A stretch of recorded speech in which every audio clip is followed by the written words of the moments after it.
हितगुज या कार्यक्रमामध्ये आपलं स्वागत. मी प्रशांत सोनार.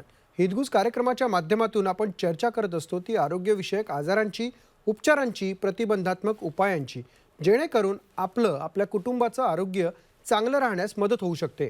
आज आपण चर्चा करणार आहोत spine surgeon doctor Mayur Kardile यांच्यासोबत. धन्यवाद प्रशांत आणि थँक्यू मला झी 24 तासमध्ये इथे आमंत्रित केल्याबद्दल. डॉक्टर मयूर कर्डिले हे संचालक आहेत पुणे स्पाइन इन्स्टिट्यूटमध्ये. त्याचसोबत स्पाइन सर्जन आहेत जहांगीर हॉस्पिटल पुणेमध्ये. युनायटेड स्टेट्स प्रशिक्षित प्रख्यात स्पाइन सर्जन म्हणून डॉक्टर मयूर कर्डिले ओळखले जातात. अनेक रुग्णांवर त्यांनी उपचार केले आहेत. सुमारे 5,000 पेक्षाही जास्त रुग्णांवर विविध प्रकारच्या स्पाइन सर्जरीज त्यांनी केल्या आहेत.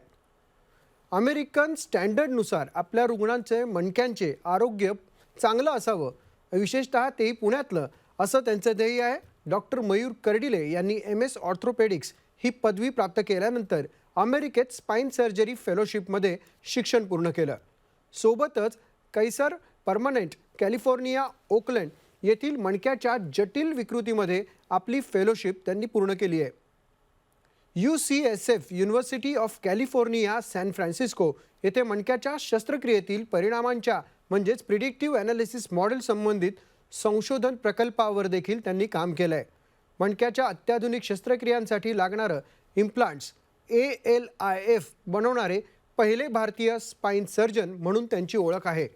स्लिप डिस्क, लंबर canal stenosis, sciatica, cervical spondylosis, spine injection, spine tumour अशा विविध प्रकारच्या सर्जरीज ऑपरेशन्सवर देखील त्यांनी आधुनिक पद्धतीने उपचार केलेले आहेत आणि त्यात ते माहीर देखील आहेत. डॉक्टर मयूर कर्डिले हे मणक्यांच्या आजारांवरील संशोधन व अत्याधुनिक प्रकारच्या शस्त्रक्रियेसाठी विविध राष्ट्रीय आणि आंतरराष्ट्रीय पुरस्कारांनी सन्मानित देखील आहेत. तर आज चर्चा आपण करूया डॉक्टर मयूर कर्डिले यांच्यासोबत. डॉक्टर, मणक्यांचे विकार हे मुळात आता वाढले आहेत का किंवा लक्षात येत आहेत का? हो प्रशांत, डेफिनेटली मणक्याचे विकार वाढलेले आहेत. रोज आम्ही कित्येक पेशंट बघतो आणि त्याचं प्रमुख कारण मला असं वाटतं की आपली बदलती जीवनशैली. आजकाल आपली जीवनशैली खूप स्थूल झालेली आहे. तुम्ही लॅपटॉपमध्ये बघू शकता. आता वर्क फ्रॉम होम जेव्हापासून चालू झालं, प्रत्येकजण घरी बसून डायनिंग टेबलवर किंवा कुठेतरी सोफ्यावर बसून काम करतो आहे आणि त्यामुळे आपल्या मणक्यांवर, मानेवर किंवा पाठीवर खूप जास्त तणाव पडतो आणि त्यामुळे आपल्याला कंबरदुखी, मानदुखीचे वेगवेगळे व्याधी लागून जातात. आता हे अशा विविध पोश्चरमध्ये जर आपण काम करत राहिलो तर नक्कीच आपल्याला मणक्याचे त्रास किंवा मणक्याच्या व्याधी वाढत जाणार आहेत. त्याचबरोबर आपण बघतो की मोबाईलचा पण वापर खूप होतो आहे आणि तेही अगदी यंग एजपासून. त्यामुळे लहान मुलांमध्ये पण आजकाल मणक्याचं दुखणं हे आपण जास्त बघतो. तसंच बदलत्या जीवनशैलीमध्ये आपण जसं स्मोकिंगचं प्रमाण वाढलं आहे, ड्रिंकिंगचं प्रमाण वाढलं आहे, त्यामुळे ओबेसिटी वाढली आहे. ह्या गोष्टींमुळे मणक्यांच्या व्याधी वाढल्या असं मला वाटतं. दुसरी गोष्ट, जसं आपली लाईफ एक्सपेक्टन्सी जशी वाढत चालली आहे, त्यामुळे वयोमानाने होणारे जे मणक्याचे आजार आहे त्याचंही प्रमाण आपल्याला आता जास्त दिसायला लागलं आहे. ह्या सगळ्या कारणांमुळे आजकाल मणक्यांचे पेशंट हे वाढत चाललेले आहेत. बरोबर. डॉक्टर, ही लक्षणं ओळखायची कशी? प्रमुख लक्षणं म्हणजे मानदुखी किंवा पाठदुखी किंवा कंबरदुखी असणं आणि त्यानंतर मग मानेमधून पेन जाऊन आपल्या हातामध्ये जाणं किंवा कमरेमध्ये पेन असून आपल्या पायामध्ये मुंग्या येणं, जडपणा वाटणं, पायामध्ये आपल्याला शक्ती कमी वाटणं किंवा चालताना बॅलन्स कमी होणं किंवा कमरेमध्ये दुखून लघवी संडासवर परिणाम होणं किंवा लघवीला कंट्रोल न करता येणं, ह्या सगळ्या मणक्याच्या व्याधी समजल्या जातात. पण मग याच्यावर ज्या शस्त्रक्रिया असतात त्या कितपत सुरक्षित असतात? मणक्याच्या शस्त्रक्रिया आता खूप सुरक्षित झालेल्या आहेत.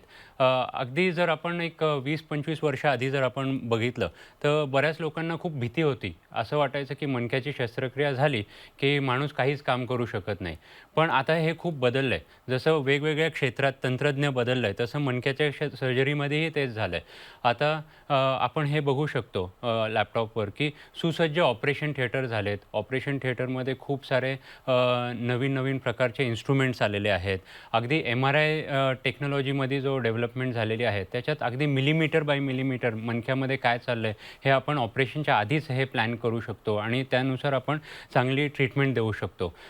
दुसरी गोष्ट म्हणजे आता जगभरात जी काही सगळ्यात ॲडव्हान्स्ड स्पाईन सर्जिकल ट्रेनिंग आहे, तशी आजकाल बरेच जे स्पाईन सर्जन तिथे जाऊन शिकत आहे आणि तेच कौशल्य आपल्या भारतात घेऊन येत आहे. त्यामुळे मणक्याची सर्जरी खूप सेफ झालेली आहे. आता उदाहरण सांगायचं म्हणलं, की हे जे पेशंट तुम्ही इथे लॅपटॉपवर बघताय, ही माझी स्वतःची आई आहे. तिची जस्ट 24 तास आधी मणक्याची सर्जरी झाली होती आणि लगेच ती चालायलाही लागली. ती ऑपरेशनच्या आधी अगदी 2 मिनिटं पण उभं राहणं तिच्यासाठी अवघड होतं. पण ऑपरेशननंतर अगदी ती आता खुश आहे. तिचं आयुष्य चांगलं एन्जॉय करते आणि नुकतीच ती परदेशीही फिरून आली. हे सांगण्याचं तात्पर्य असं, की मणक्याच्या सर्जरीनंतर तुम्ही परत तुमचं आयुष्य सुरळीत जगू शकता आणि आयुष्याचा परत एकदा आनंद घेऊ शकता. म्हणजे डॉक्टर, तुम्ही हे स्वतःच्याच उदाहरणातून दाखवलं आहे. तुमच्या आईंवरतीच तुम्ही शस्त्रक्रिया केली आहे. हे फार महत्त्वाचं आहे आणि मुख्य म्हणजे ते तुम्ही सगळ्या लोकांना दाखवतायत. हो. पण सुरळीत होते म्हणजे बऱ्याच म्हणजे आपण बघायला गेलं तर 100% रुग्णांमध्ये हे सुरळीत होण्याचं प्रमाण असतं की काय, कशा पद्धतीने असतं? जर स्पाईन सर्जरीचं जर आपण सक्सेस रेट जर म्हणायचं गेला, तर मी म्हणेल आजकाल तो अराउंड 99% आहे. जो 1% जो मी सोडलेला आहे, तो बरेचसे काही पेशंट रिलेटेड फॅक्टर असावे किंवा काही कोणाला क्रॉनिक डिसीज आहे, अनकंट्रोल डायबिटीस आहे किंवा असेच आजार जसं की टर्मिनल इलनेसेस बरोबर मणक्याचे त्रास आहे, तर ह्याच्यामध्ये थोडंसं त्याचा सक्सेस रेट कमी होतो. पण जर आज 99% म्हणलं, तर हा खूप मोठा नंबर आहे. बऱ्याच लोकांना भीती वाटते, की 100% लोकांना त्रास होईल किंवा कॉम्प्लिकेशन्स होतील. तसं काही नाही आहे. म्हणजे आधुनिक उपचारांमुळे ते खूप सुखकर झालं हो. असं म्हणायला हरकत नाही. Doctor, minimal invasive spine surgery म्हणजे काय असतं? मिनिमली इन्व्हेसिव्ह स्पाईन सर्जरी हा एक खूप मोठा विषय आहे. बेसिकली थोडक्यात सांगायचं म्हणलं, की मणक्याची जी व्याधी आहे, ऑपरेशनद्वारे बरी करताना आपल्याला अगदी छोट्याशा इन्सिशनमध्ये टार्गेटेड अप्रोचमध्ये त्याची जर ट्रीटमेंट करता आली, तर त्याला मिनिमली इन्व्हेसिव्ह सर्जरी म्हणतात. उदाहरणार्थ आपण लॅपटॉपवर बघतोय, ह्या पॅथॉलॉजीला किंवा ह्या आजाराला लंबार केनाल स्टेनोसिस म्हणतात, ज्याच्यामध्ये मणक्याच्या मागच्या बाजूला असं हे ऑस्टिओफाईट किंवा लिगामेंटम फ्लॅवम जमा होतं आणि मणक्याच्या आतल्या नसा दबून जातात. ह्यासाठी जे जुन्या काळाचे जे ट्रीटमेंट होत्या त्याच्यामध्ये पूर्णपणे ह्या मसल्स बाजूला करणं किंवा हे बोन काढणं आणि त्यामुळे मग होणारे हे प्रॉब्लेम्स हे खूप दिसत होते. पण आजकाल आम्ही एक छोटंसं इन्सिशन घेऊन एक छोटंसं पोर्ट बनवतो स्पाईनमध्ये, ज्याच्यातून हा लिगामेंट फ्लॅवम आणि ऑस्टिओफाईट्स काढले जातात. त्याच बरोबर त्याच्या ऑपोजिट साईडलाही जाऊन आम्हाला त्याच छोट्याशा होलमधून त्या मणक्याच्या नसा मोकळ्या करता येतात आणि हे सगळं करताना कुठल्याही मणक्याच्या मसलला किंवा टिश्यूला किंवा रक्तवाहिनीला हाताळलं जात नाही आणि त्यामुळे ह्याचे आउटकम्सही देखील खूप चांगले आहेत. आणि आपण इथे बघू शकतो की ज्या स्टेनोसिसला अगदी नसांवर खूप जास्त दबाव होता, तो आपण कौशल्याने हा काढलेला आहे आणि हे सगळं करताना ब्लड लॉस अगदी 5 ml पेक्षाही कमी, स्टे 24 तासाच्या आत पेशंट घरीही जाऊ शकतात, पुन्हा एकदा लवकर कार्यरत होऊ शकतात. ह्या सगळ्या गोष्टींना मिनिमली इन्व्हेसिव्ह सर्जरी म्हणतात आणि ह्याच्यामुळे मणक्याच्या सर्जरीचे आउटकम आजकाल खूप जास्त चांगले झालेले आहेत. डॉक्टर, या संदर्भात काही आजार जसे आहेत, आम्ही ऐकत असतो की स्लीप डिस्क असेल, हो, तर हे कशा पद्धतीचे असतात किंवा सायटिका म्हणतो आपण, बरोबर. आणि यांचा आधुनिक उपचारांमध्ये कशा पद्धतीने फायदा होऊ शकतो? बरोबर. स्लीप डिस्क हा आपण एक खूप कॉमनली ऐकलेली एक टर्म असते. आपण आधी जाणून घेऊया डिस्क म्हणजे काय. हे आपण लॅपटॉपवर बघतोय की 2 मणक्यांच्या हाडांच्या मध्ये गादीसारखं एक स्ट्रक्चर असतं किंवा कुशनसारखं स्ट्रक्चर असतं, त्याला डिस्क म्हणतात. ती डिस्क जेव्हा त्याच्या आवरणातून बाहेर येते आणि त्या नसेवर दबाव द्यायला लागते, तेव्हा तिला स्लीप डिस्क म्हणतात. आता जेव्हा ही डिस्क बाहेर येते, तेव्हा त्याच्या आतली एक जेलीसारखं एक द्रव्य असतं, जे मणक्यांच्या नसांवर दबाव द्यायला लागतं आणि ते एकदा द्यायला लागलं की कमरेमध्ये स्लीप डिस्क झाली तर पायामध्ये दुखतं, त्याला सायाटिका म्हणतात. आता आधुनिक पद्धतीने जे आता उपचार पद्धती आहेत, याच्यात बऱ्याच वेळा विदाऊट ऑपरेशन आपण स्लीप डिस्कला ट्रीटमेंट करू शकतो. ह्याच्यामध्ये ॲडव्हान्स मेडिसिन्स आले, ॲडव्हान्स फिजिओथेरपी आणि रिहॅबिलिटेशन टेक्निक्स आल्या, ज्या आम्ही आमच्याकडे पुणे स्पाईन इन्स्टिट्यूटमध्ये करतो. याचबरोबर अराउंड 90% लोकं कुठल्याही शस्त्रक्रियेविना बरे होतात. काही लोकांना आम्ही, ज्यांना पेन कमी होत नाही, त्यांना मणक्यामध्ये एक छोटंसं इंजेक्शन देतो, टार्गेटेड इंजेक्शन ज्याला म्हणतात किंवा सिलेक्टिव्ह नर्व्ह ब्लॉक, आणि त्याच्यानेही हे पेन कमी होऊन जातं आणि सर्जरीची गरज पडत नाही. आणि अगदी 5% लोकांना ज्यांच्यामध्ये खूप जास्त पेन आहे किंवा वीकनेस आहे किंवा बऱ्याच वेळ काळ ट्रीटमेंट घेतली आणि तरी फरक पडत नाही आहे, त्यांना आपण एक मायक्रोस्कोपिक सर्जरी ज्याला मायक्रोडिस्केक्टॉमी म्हणतात, ते करून अगदी पूर्णपणे बरं करू शकतो. डॉक्टर, तुमच्या बोलण्यामध्ये उल्लेख आला की पुणे स्पाईन इन्स्टिट्यूट, तर त्याबद्दल थोडी माहिती सांगा. पुणे स्पाईन इन्स्टिट्यूट हे माझं ब्रेनचाइल्ड आहे. अमेरिकेत कार्यरत असताना मला नेहमी वाटायचं, की आताची जी काही ट्रीटमेंट अमेरिकेमध्ये मिळते, की ते आपण लॅपटॉपवर बघू शकता. हे आमचं पुणे स्पाईन इन्स्टिट्यूट. तर विषय असा होता, की जी अमेरिकेमध्ये आता स्पाईनची ट्रीटमेंट होते, तशीच आपण महाराष्ट्राच्या आपल्या जनतेला का नाही द्यावी? तर त्याच अनुषंगाने आम्ही हे पुणे स्पाईन इन्स्टिट्यूट कल्याणीनगरमध्ये उभारलं. ह्याच्यामध्ये सगळ्या प्रकारच्या spine treatment, advanced physiotherapy, pharmacy, X-ray, lab, diagnostic modalities ह्या सगळ्यांचा समावेश आहे. आणि असा विषय होता की प्रत्येकाला स्पाईन सर्जरीची गरज नसते, प्रत्येक स्पाईन पेशंटला. काहींना ऑपरेशन लागतं, काहींना नॉन ऑपरेटिव्ह ट्रीटमेंट. तर असं एक सेंटर बनवावं, ज्याच्यामध्ये सगळे काही अंडर वन रूफ होईल. तर अशा ह्या अनुषंगाने आमचं पुणे स्पाईन इन्स्टिट्यूट आहे, ज्याच्यामध्ये नॉन ऑपरेटिव्ह, कन्झर्वेटिव्ह ट्रीटमेंट होते.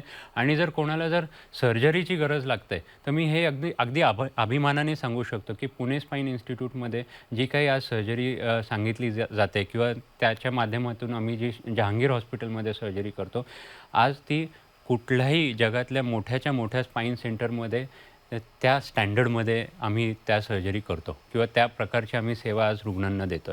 डॉक्टर, तुम्ही आधुनिक उपचारांसंदर्भात बोलताना तुमची जेव्हा माहिती मी वाचली त्यावेळेला तुम्ही एक म्हटलेलं होतं की पोटामधून देखील मणक्याची शस्त्रक्रिया होऊ शकते. एक म्हणजे या शस्त्रक्रियेला वैद्यकीय भाषेत काय म्हणतात? दुसरी गोष्ट, असं काही खरंच शक्य आहे का? म्हणजे आता करताय म्हणून ठीक आहे, पण तरी असं शक्य आहे का, असा माझ्यासारख्या सर्वसामान्यांना प्रश्न पडतो. बरोबर, तर बरोबर. ते कसं काय? तर आपण ह्या शस्त्रक्रियेला अँटीरियर लंबार इंटरबॉडी फ्युजन असं म्हणतात. तर ही जी शस्त्रक्रिया आहे, ही अमेरिकेत खूप प्रचलित होती. तिथेच मी ती शिकलो. भारतात काही खूप त्याचं काही असा प्रमाण वापर नव्हतं. नव्हता. पण त्याचे खूप अनेक फायदे आहे. आपण आता ह्या लॅपटॉपवर बघतोय, की नॉर्मली जेव्हा आपण मागून ह्या सर्जरी करतो, काही सर्जरीज अशा असतात, की आपल्याला मागून जाऊन ह्या नसांना ओलांडून पुढे मणक्यामध्ये फ्युजन करावं लागतं. तर असं करताना बरेचसे मसल्स हाताळले जातात, नर्व्हज हाताळल्या जातात आणि ह्या छोट्याशा जागेतून आपल्याला हे काम करावं लागतं. पण हेच जर आपण पुढून पोटातून छोटंसं एक इन्सिशन घेतलं, की आपण डायरेक्टली स्पाईनपर्यंत पोहोचू शकतो. आणि ते करताना तिथे कुठल्याही प्रकारचं ऑर्गन येत नाही, कुठल्याही प्रकारचं इम्पॉर्टंट स्ट्रक्चर येत नाही. अगदी कौशल्याने आपण तिथल्या ब्लड वेसल्स बाजूला करून या डिस्कमधलं काम करू शकतो. आणि ही पूर्ण सर्जरी अगदी कुठलेही टिश्यूज न हाताळता ही पूर्ण सर्जरी ज्याला अँटीरियर लंबर इंटरबॉडी फ्युजन आपण म्हणतो, ती ही पूर्णपणे होऊ शकते. ह्याच्यात ना रक्तस्राव होतो, ना पेशंटला जास्त काही पेन होतं आणि अगदी नसांना टच न करता नसाही मोकळ्या होतात. असे ह्या अँटीरियर लंबार इंटरबॉडी फ्युजन सर्जरीचे हे फायदे आहेत. तर आपण ह्या व्हिडिओमध्ये बघतोय, की अगदी डायरेक्टली आपण डिस्कपर्यंत पोहोचून त्याची शस्त्रक्रिया करता येते. पण हे झालं तुम्ही शस्त्रक्रियेच्या संदर्भातलं, पण लाँग टर्म फायदा काय होतो या शस्त्रक्रियेचा? सगळ्यात महत्त्वाचं म्हणजे जी नॉर्मल स्पायनल ॲनाटॉमी आहे किंवा लंबार लॉर्डोसिस जे म्हणतो, ते ह्या अप्रोचनी सगळ्यात चांगलं आपल्याला मेंटेन करता येतं. ह्या अप्रोचनी ऑपरेशन करताच कुठल्याही नसेला धक्का बसत नाही. त्यामुळे तिथून पेन जनरेट व्हायचं प्रमाण खूप कमी असतं. आणि ऑपरेशननंतर काही वेळा ज्या कन्व्हेन्शनल ऑपरेशनमध्ये असं जाणलं जातं, की एका लेव्हलला ऑपरेशन केलं, की दुसऱ्या लेव्हलला परत काही वर्षांनी त्रास होतो. तो ह्या ऑपरेशनमध्ये होत नाही. तो ह्याचा सगळ्यात प्रमुख फायदा आहे. डॉक्टर, आपण मणक्यांच्या विकारांविषयी चर्चा करत आहोत. थोडासा एक वेगळा मुद्दा असं तुम्हाला विचारायचा आहे, की वयोगट काही बांधील असतं का? की पर्टिक्युलर या वयातल्याच माणसांना जास्त होतं किंवा लहान मुलांना किंवा तरुणांना अशा पद्धतीचे आजार होत आहेत का? हो, आम्ही हे खूप बघतो. फक्त वयोवृद्ध लोकांना मणक्याचे आजार होतात हे एक गैरसमज आहे. अगदी आमच्या पेशंटची रेंज अगदी नवजात बाळापासून 95 ते 100 वर्षाच्या वयोवृद्धांपर्यंत असते. तर नवजात बाळांमध्ये जे कंजेनायटल प्रॉब्लेम्स असतात, की जन्मताच काही मणके वाकडे-तिकडे बनलेले आहेत आणि किंवा काही मणके पूर्ण फ्यूज झाले नाही आणि त्यामुळे हा त्रास होतो, ते आपल्याला दिसतात. यंग मुलांमध्ये स्पोर्ट्स रिलेटेड इंजुरीज किंवा मिड एजमध्ये हे जे स्पॉन्डिलोसिस आपण म्हणलो किंवा पोस्चर रिलेटेड जे प्रॉब्लेम्स आहेत, ते दिसले जातात आणि वयोवृद्ध लोकांमध्ये ऑस्टिओपोरोसिसच्या निगडीत किंवा degenerative spinal stenosis, spinal instability हे जे आजार आहे ते जास्त दिसले जातात. डॉक्टर स्कोलायसिस आणि कायलोसिस ह्या वेगवेगळ्या प्रकारच्या शस्त्रक्रिया आहेत. त्या एक्झॅक्ट नक्की कशा असतात आणि त्याचा फायदा रुग्णांना काय होतो? स्कोलिओसिस म्हणजे मणक्याचा बाक. आपण या लॅपटॉपवर बघतोय आता नॉर्मल जो आपला स्पाईन असतो तो असा स्ट्रेट असतो, सरळ. स्कोलिओसिस म्हणजे त्याला जर साइडवेज असा काही कर्व्हेचर आला तर त्याला स्कोलिओसिस म्हणतात. बऱ्याच वेळा हा आजार 8 ते 15 वर्षाच्या वयोगटाच्या मुलांमध्ये जास्त दिसला जातो. जेव्हा तो मुलगा जन्माला येतो तेव्हा बऱ्याच वेळा त्याचा मणका नॉर्मल असतो. पण जशी-जशी त्यांची वाढ वाढत जाते किंवा हाईट वाढत जाते तेव्हा त्यावेळेस एक 10% मुलींमध्ये हा असा स्कोलिओसिस चा असा आजार होतो. आणि आपण काही वेळा हे बघितलेलं असतं असे आपण कुठे समाजात हे बघतो, की काही मुलांना असे मणक्याचे बाक आहेत. तर ह्या ह्या सगळ्यांना मिळून स्कोलिओसिस किंवा कायफोसिस असं म्हणतात. त्याचं एक उदाहरण म्हणजे आता हा जो मुलगा मी 15 वर्षीय मुलगा एक पाहिला होता ज्याला असा हा बाक होता. त्याला 1 वर्षानंतर तो बाक वाढत गेला आणि त्यामुळे आम्हाला त्याचं ऑपरेशन करून त्याला असं सरळ करावं लागलं. आणि ही दुसरी एक मुलगी आहे 19 वर्षीय मुलगी जिला परत स्कोलिओसिसचा त्रास होता. शस्त्रक्रियेने तो अगदी पूर्णपणे सरळ करता आला. आणि फक्त हे मी जे म्हणलो की 8 ते 15 वर्ष त्याच्यामध्येच नाही, तर अगदी लहान मुलांमध्ये पण 2 वर्ष किंवा 3 वर्ष त्यांच्यामध्येही हा असा स्कोलिओसिस आजार दिसतो. पण मग त्याची ट्रीटमेंट प्रक्रिया ही थोडीशी वेगळी आहे. आम्ही त्याला असं हे प्लास्टर लावतो, ज्याच्याने आपण हे मणक्याची ग्रोथ कंट्रोल करू शकतो आणि जसे-जसे ते मुलं वाढतात, तसा तो मणका सरळ होऊ शकतो आणि अगदीच गरज पडली, तर त्याला ऑपरेशन लागू शकतं. पण म्हणजे उपचाराने बरं होण्याची शक्यता ही अगदी चांगली असते. 100% हे उपचाराने बरं होणारे ही गोष्ट आहे. डॉक्टर सर्व्हायकल स्पॉन्डिलोसिस म्हणजे काय असतं? सर्व्हायकल स्पॉन्डिलोसिस ही एक अशी ब्रॉड टर्म आहे. बऱ्याच वेळा आजकाल पेशंटच स्वतः येतात माझ्याकडे आणि म्हणतात, "आम्हाला सर्व्हायकल स्पॉन्डिलोसिस आहे." थोडक्यात सांगायचं म्हणजे स्पॉन्डिलोसिस म्हणजे मणक्याची होणारी झीज. तर जसं-जसं आपलं वय वाढतं तसं मणक्याचे जे जॉइंट्स आहेत ते त्याच्यात घर्षण होतं किंवा त्याच्या डिस्क आहेत त्या हार्ड होतात किंवा मसल्स आहेत त्या स्टिफ होतात आणि ह्या सगळ्यांचं मिश्रण म्हणजे सर्व्हायकल स्पॉन्डिलोसिस. याच्यासाठी सगळ्यात उत्तम ट्रीटमेंट किंवा प्रिव्हेंटिव्ह मेजर म्हणजे आपण नियमितपणे व्यायाम करावे, आपलं पोश्चर नीट सांभाळावं आणि सकस आहार घ्यावा. ह्या सगळ्या गोष्टी जर आपण केल्या तर सर्व्हायकल स्पॉन्डिलोसिस आपण टाळू शकतो. आता त्याच्यामधले काही सबसेट असतात जसं की सर्व्हायकल स्लिप डिस्क किंवा सर्व्हायकल स्टिनोसिस ह्याच्यामध्ये काही लोकांमध्ये काही आपण ॲडव्हान्स फिजिओथेरपीनी पण त्याची ट्रीटमेंट करू शकतो आणि अगदी एक 10% घटकांना ह्याच्यासाठी मिनिमली इन्व्हेसिव्ह सर्जरी लागू शकते आणि त्याचा त्यांना खूप चांगला उपयोग होऊ शकतो. डॉक्टर मणक्यांमध्ये देखील इन्फेक्शन होताना आढळतं किंवा संसर्ग आपण म्हणतो. हो. तर त्यावर काही ट्रीटमेंट असतात का? हो, डेफिनेटली. मणक्यामधले इन्फेक्शन खूप कॉमन आहेत. आपण हे लॅपटॉपवर बघतोय. पूर्ण स्केलेटल सिस्टममध्ये जर कुठे सगळ्यात जास्त कॉमन इन्फेक्शन्स आहेत, तर ते आहे मणक्यामध्ये. जे नॉर्मल मणके असतात, त्याच्यामध्ये जंतू संसर्ग होऊन मणके जसं दाताला कीड लागते, तशी मणक्याला कीड लागायला लागते आणि मणक्यामध्ये विशेषतः हे जे मागून मज्जारज्जू जात असते, त्याच्यावर मग धक्का पोचायला लागतो आणि त्यामुळे मग पेशंट्सला खूप पेन होतं. पायामध्ये किंवा हातामध्ये दुखणं जायला लागतं. काही लोकं इम्बॅलन्सचं कंप्लेंट करायला लागतात. तर ह्याला मणक्याचं इन्फेक्शन म्हणतात. सगळ्यात कॉमन इन्फेक्शन म्हणजे टीबी. पण सगळेच इन्फेक्शन टीबी नसतात. तर ह्या मणक्याच्या इन्फेक्शनला जर वेळेत जर आपण डायग्नोसिस केली, तर गोळ्या औषधांना किंवा अँटिबायोटिक्सच्या मदतीने ह्याची ट्रीटमेंट होऊ शकते. अगदीच ॲडव्हान्स स्टेजमध्ये त्याला सर्जरीनुसारही बरं करता येतं. एक्झाम्पल म्हणजे आता ही एक 20 वर्षाची मुलगी होती, जी नीट परीक्षेचा अभ्यास करत होती. अगदी मान दुखायला लागली म्हणून ती माझ्याकडे आली. MRIमध्ये दिसलं की असं हे मणक्यामध्ये इन्फेक्शन झालं आहे आणि तिचा मणका पूर्णपणे सडला होता मानेचा आणि त्यामुळे आम्हाला तिची सर्जरी करावी लागली. सर्जरी करून आपण इथे हा नवीन मणका तयार केलेला आहे आणि एक अशी प्लेट बसवली आहे आणि विदिन 2 महिन्यांनी ती परत तिची एक्झाम द्यायला गेली. ती नीट परीक्षा पासही झाली आणि आज ती वैद्यकीय प्रशिक्षण घेत आहे. तर सांगण्याचं तात्पर्य असं की मणक्याचे इन्फेक्शन जरी सीरियस आहे, तरी पण त्याची ट्रीटमेंट चांगली होऊ शकते आणि पुन्हा एकदा पेशंटची आयुष्य एकदम नॉर्मल होऊ शकतं. डॉक्टर, पुन्हा एकदा प्रेक्षकांसाठी, कारण हा प्रतिबंधात्मक उपायांसाठी देखील आपण कार्यक्रम करत असतो, हो. त्या अनुषंगाने ज्ञानात भर पडावी प्रेक्षकांच्या म्हणून, तर काय सांगाल की मणक्यांचे विकार होऊ नये म्हणून काय काळजी घ्यायला पाहिजे आणि लक्षणं दिसली तर पहिलं काय केलं पाहिजे? सगळ्यात महत्त्वाचं म्हणजे आपलं आयुष्य ॲक्टिव्ह ठेवणं, स्थूल जीवन टाळावे. आपण नियमितपणे एक्सरसाइज करणं, आपण कुठलंही जे काही काम करतोय, सपोज बसून लॅपटॉपवर काम करतोय, तर आपलं पोश्चर नीट ठेवावं, मानेची आणि कमरेची रचना आणि हालचाल चांगली ठेवावी, नियमितपणे एक्सरसाइज करावे. हे सगळ्यात महत्त्वाचं आहे. काही तुम्हाला जे आवडेल ते वॉकिंग म्हणा, वेट ट्रेनिंग म्हणा, योगासनं म्हणा, कुठलेही एक्सरसाइज करा, सगळेही चांगले आहेत. त्याचबरोबर सकस आहार घेणं, व्हिटॅमिन डीचे सप्लिमेंट्स घेणं किंवा व्यसनं टाळावी. स्मोकिंग, ड्रिंकिंग ह्या सगळ्या गोष्टींमुळे मणक्यावर डायरेक्ट परिणाम होतं. ह्या गोष्टी जर आपण टाळल्या तर आपल्याला खूप काही फायदा होऊ शकतो. आणि ह्याचबरोबर जर एक सांगू इच्छितो, की जर मणक्याचं आपल्याला काही दुखणं असेल, तर जर 3 आठवड्यांपेक्षा जास्त मानदुखी किंवा किंवा कंबरदुखी होऊन हाता किंवा पायामध्ये दुखतंय किंवा इम्बॅलन्स येतोय, तर स्पाईन सर्जनला गाठावे. त्यांच्याकडून योग्य ती डायग्नोसिस आणि ट्रीटमेंट करून घ्यावी.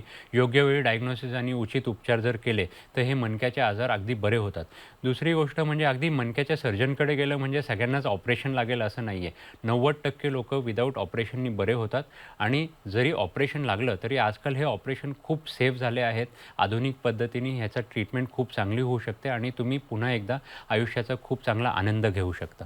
नक्कीच डॉक्टर, तुम्ही आज इथे आलात आणि खूप चांगली आणि महत्त्वपूर्ण अशी माहिती दिली, त्याबद्दल आपले धन्यवाद. थँक्यू प्रशांत, ही संधी दिल्याबद्दल. Thank you very much. Doctor Mayur Kardile यांनी आपल्याला तुमचा पाठीचा कणा किंवा मणक्यांचे जे विकार असतात त्या अनुषंगाने आपल्याला माहिती सांगितली. अधिक माहिती तुम्हाला जर हवी असेल तर तुम्ही त्यांना पुणे स्पाईनमध्ये भेटू देखील शकता आणि स्वतःवर उपचार करून घ्या, जेणेकरून आपल्याला आयुष्यात ताठ उभं राहायचं असेल तर आपल्या मणक्यांना देखील आपण तेवढाच आराम आणि योग्य तो आहार देणं गरजेचं असतं. आणि जसं डॉक्टरांनी आपल्याला सांगितलेलं आहे की जे मार्गदर्शन केल्याने, जे मार्गदर्शन आपण वापरतो आहोत रोजच्या जीवनामध्ये, त्यांनीच आपला पाठीचा कणा देखील ताठ राहू शकतो. अशा पद्धतीने तुम्ही तुमचं आरोग्यही चांगलं ठेवा. धन्यवाद.